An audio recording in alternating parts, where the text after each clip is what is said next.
Assalamualaikum warahmatullahi wabarakatuh. Kami anggota kelompok 3 UBSI Cibitung ingin mempresentasikan tentang yang berjudul dengan materi pengukuran kerja. Sebelumnya saya akan memperkenalkan anggota-anggota kelompok saya. Ada Anastasia Maharani, ada Abner Nafren, ada Wal Hakim, ada saya Muhammad Aldi Darmawan.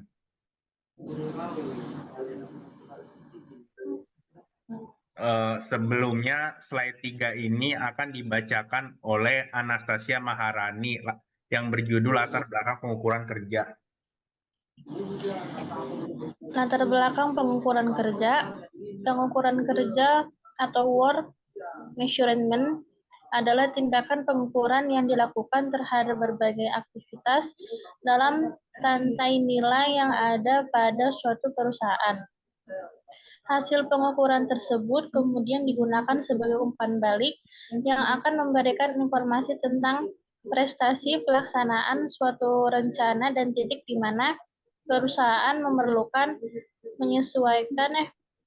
penyesuaian atas aktivitas perencanaan dan pengendalian.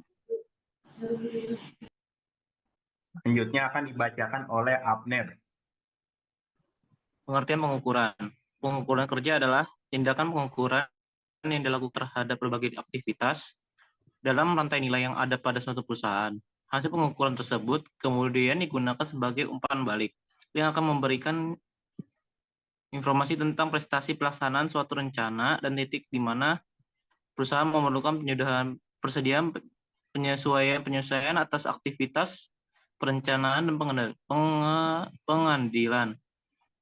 Dalam pengukuran kerja, biasanya dilihat dari proses operasi dalam perusahaan. Dapat efisien atau tidak biasanya didasarkan atas lama waktu untuk membuat suatu produk atau melaksanakan suatu pelayanan jasa. Jumlah waktu yang harus digunakan untuk melaksanakan kegiatan tertentu di bawah kondisi kerja normal disebut standar pekerja atau labor standards. Selanjutnya akan dibacakan oleh Noval Hakim. Pengertian standar kerja menurut para ahli. Pengertian standar kerja menurut Tri Sulistiawati. Pengertian standar kerja kantor menurut dijabarkan dalam dasar-dasar manajemen perkantoran dan layanan bisnis.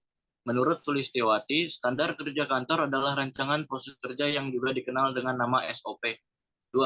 Pengertian standar kerja menurut Abdullah. Dalam manajemen dan evaluasi kinerja karyawan menyebutkan bahwa standar kerja adalah tingkat kinerja yang diharapkan dalam suatu organisasi. Abdullah juga menyebutkan bahwa standar kerja dapat digunakan sebagai pembanding atau benchmark atau tujuan tergantung pada pendekatan yang diambil. Selanjutnya akan dibacakan oleh saya sendiri, yaitu nomor 3, pengertian standar kerja menurut Wilson Bangun pada tahun 2012. Wilson Bangun turut menjelaskan pengertian standar kerja melalui manajemen sumber daya manusia pada tahun 2012. Menurut Wilson, standar kinerja adalah tingkat yang diharapkan suatu pekerjaan tertentu untuk dapat diselesaikan dan merupakan pembanding atas tujuan atau target yang ingin dicapai. Selanjutnya akan dibacakan oleh Noval Hakim. Alasan standar kerja menurut pengalaman masa lalu. Pengalaman masa lalu atau historical experience. Standar pekerja dapat diestimasi berdasarkan apa yang telah terjadi di masa lalu, yaitu berapa jam kerja yang dibutuhkan untuk melaksanakan suatu pekerjaan. Cara ini memiliki kelebihan karena relatif mudah dan murah didapatkan. Standar seperti ini lazimnya didapatkan dari data produksi, akan tetapi kelemahannya adalah tidak objektif dan tidak dapat diketahui keakuratannya apakah kecepatan kerjanya layak atau tidak, dan apakah kejadian yang tidak biasa sudah diperhitungkan atau belum.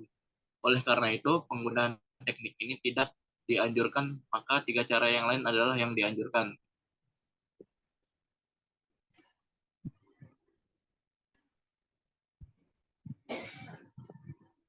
Selanjutnya akan dibacakan oleh Abner. 4 cara menetapkan standar kerja. Yang pertama, standar masa lalu. Ini biasanya didapatkan dari kartu waktu pekerja atau dari data produksi. Walaupun demikian, standar ini tidak objektif dan kita tidak mengetahui keakuratannya. Apakah mereka mencerminkan kecepatan kerja yang layak atau buruk, dan apakah kejadian yang tidak biasa terjadi sudah dimasukkan dalam perhitungan? Karena variabel ini tidak diketahui, penggunaan teknik ini tidak dianjurkan.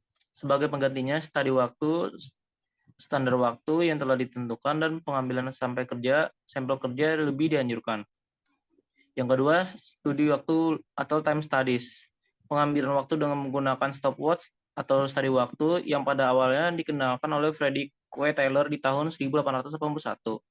Masih menjadi metode yang paling banyak digunakan hingga sekarang.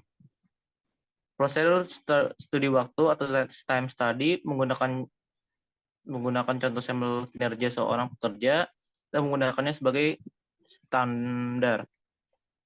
3 langkah dalam menetapkan standar kerja tersebut yaitu: yang pertama, definisikan pekerjaan yang akan diamati. Kedua, hitung waktu dan catat waktu elemen serta tingkat kerja.